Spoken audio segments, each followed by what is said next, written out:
गणपती बाप्पा मोरया पुढच्या वर्षी लवकर या अशा स्वरूपाचं पुढच्या वर्षीचं आमंत्रण देऊन गेल्या 10 दिवस गणरायाची मनोभावे पूजा अर्चा करून त्यांचं सर्वत्र जड अंतकणाने विसर्जन करण्यात आलं। देशातील शालेय स्तरावरील एकमेव सर्वात मोठा गणेश उत्सव हा बुलढाणा जिल्ह्यातील चिखली येथील शिक्षण प्रसारक मंडळाद्वारा संचालित आदर्श विद्यालयाच्या वतीने साजरा करण्यात येतो।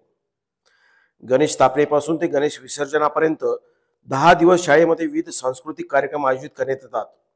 तर गणेश विसर्जनाच्या दिवशी विविध सामाजिक संदेश देणारे जिवंत देखावे विद्यार्थी साकारतात। जवळपास 5 ते 6 हजार विद्यार्थी या विसर्जन मिरवणुकीमध्ये सहभागी होत असून गेल्या 35 वर्षापासून ही परंपरा अखंडितपणे सुरू आहे। यावरच आधारित आजचा आपला व्हिडिओ असून हा संपूर्ण व्हिडिओ आपण बघावा आणि हो, या चिमुकल्यांचा उत्साह वाढविण्यासाठी हा व्हिडिओ लाईक करा, आपल्या जवळच्या मित्रांना व ग्रुपवर शेअर करा। दरवर्षीप्रमाणे यावर्षी देखील आदर्श विद्यालयाच्या वतीने हा गणेश उत्सव मोठ्या उत्साहात साजरा करण्यात आला। गणेश विसर्जनाच्या दिवशी सकाळी गणरायाची आरती करण्यात आली। त्यानंतर गणेश विसर्जन मिरवणुकीला सुरुवात झाली।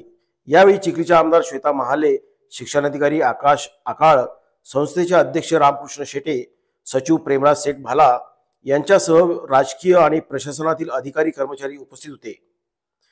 गणपती बाप्पाच्या विसर्जन मिरवणुकीमध्ये इयत्ता 1ली पासून ते 12वी पर्यंतचे सुमारे 6000 विद्यार्थी सहभागी झाले होते। या विद्यार्थ्यांनी वेगवेगळ्या प्रकारची वेशभूषा साकारत सामाजिक, धार्मिक, आध्यात्मिक, वैज्ञानिक, क्रीडा, आधुनिक तंत्रज्ञान आणि ताज्या घडामोडींवर आधारित जिवंत देखावे सादर केले। यामध्ये स्वच्छ भारत अभियान, स्वच्छ भारत, समृद्ध भारत, वसुंधरा वाचवा, भविष्य वाचवा, स्टार्टअप इंडिया, वीज वाचवा, शौचालय बांधा घरोघरी, आरोग्य नांदी आपल्या दारी, बेटी बचाओ बेटी पढाओ, ग्लोबल वॉर्मिंग, पर्यावरण वाचवा, संवर्धन करा, हिंदवी स्वराज्याचे संस्थापक छत्रपती शिवाजी महाराज यांच्या काळातील स्त्री विषयक धोरण, अष्टप्रधान मंत्रिमंडळ, शिव आराधना, कावड यात्रा, महिला सुरक्षितता, अंधश्रद्धा, एक सामाजिक समस्या, वाहतुकीचे नियम पाळा, अपघात टाळा, व्यसनाधीनतेकडून व्यसनमुक्तीकडे, रक्तदान श्रेष्ठदान, वाक वाचवा, पर्यावरण वाचवा,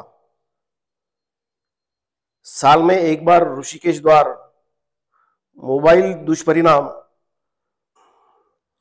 कोलकाता आणि बदनापूर येथील स्त्री अत्याचारावर आधारित जिवंत देखावे आणि महिला अत्याचार, हुंडाबळी व सामाजिक हिताच्या दृष्टिकोनातून जागृती करणारे, संदेश देणारे जिवंत देखावे या विसर्जन रॅलीमध्ये साकारण्यात आले होते।